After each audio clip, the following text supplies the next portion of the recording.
What's going on, guys? Welcome back to another Diablo Immortal video. I hope you're all doing well. This morning I was scrolling through Reddit checking out what the latest scuttlebutt has been regarding Diablo Immortal. You like how I use that word, don't you? There's some cool things that I want to discuss in here, specifically some visuals and some video of the new essences that are incoming. I think that we have some really cool ones coming, which is going to be exciting, specifically for you Necromancer players, in my opinion. Let's start off with the first discussion topic here, which is Battlegrounds duos must end. I will say, I have not done a ton of Battlegrounds on the new map because I have not loved the feeling of it. After the update, the promised improvement in matchmaking, I'm pairing several times against 12k resonance duos. One of 12k goes to defense and another 12k goes to attack and victory. I only have 2k and I enter matches solo. I don't know if it has any influence. When there are no duos in Battlegrounds, matchmaking was bad. With doubles, it gets only worse in my opinion. I really like the new PvP mode, but I'm going to stop playing and go back to just doing old Battlegrounds while there is an advantage in forming extremely strong duos. I'll tell you the few matches that I did in Battlegrounds myself, I experienced something very similar. Some of those were me going into Battlegrounds solo and getting matched with someone that was a higher resonance and having some really tough whale opponents.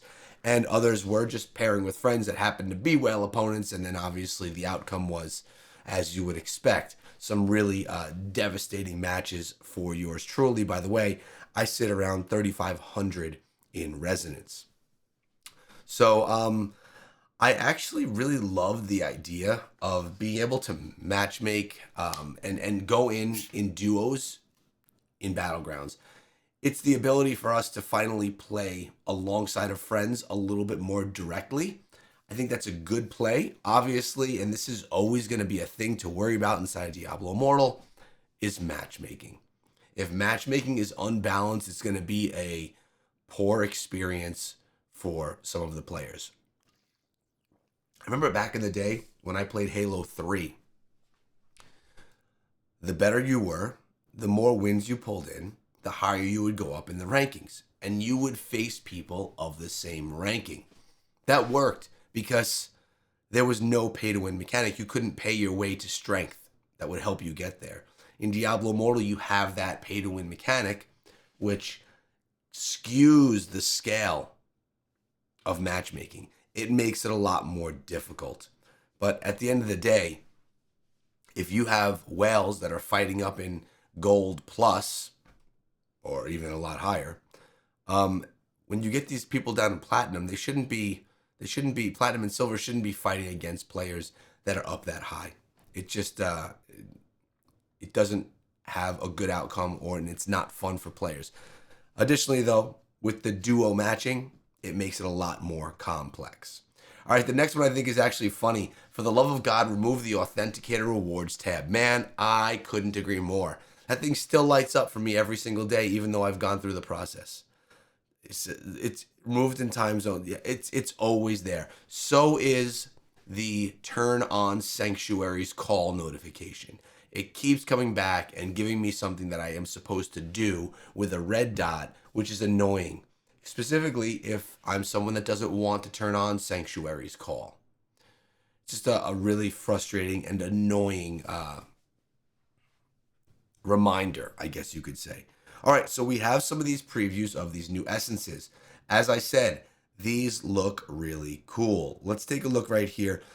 They kind of go quickly through which is which, and some of them are hard to see, especially because up in the top corner, you don't have the full. Let's actually go full screen. But you still don't have the full image, so you can't really see what class we're looking at, but let's play through here. That looks pretty devastating. Area effect, farming for days. I mean,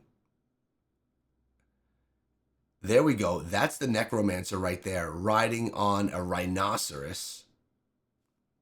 More like a Crusader than like a Necromancer. I believe this is Demon Hunter that we have right here. Yeah, that's Demon Hunter.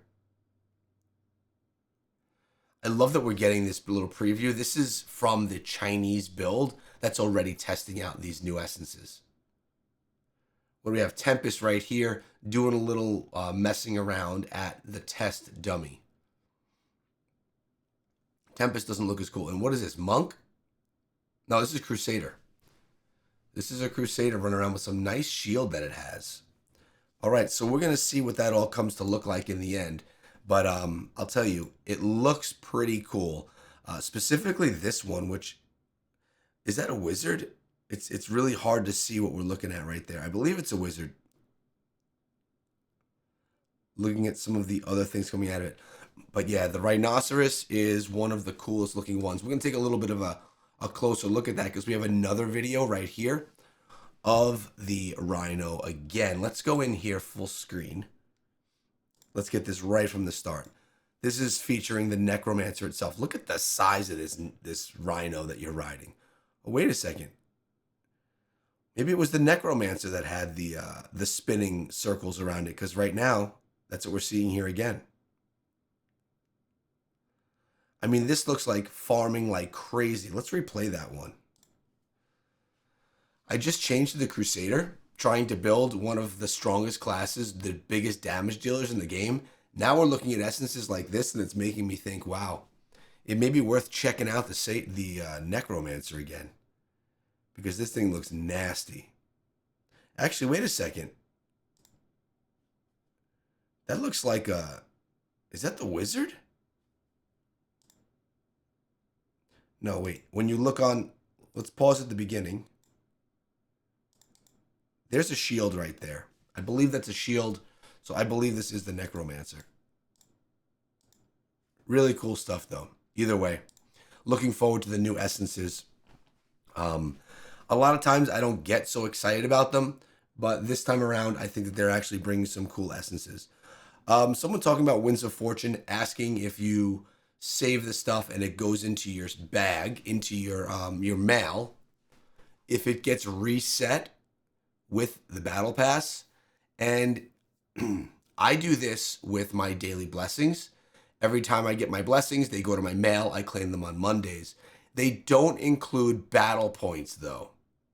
And as you can see right here, the Winds of Fortune does include battle points.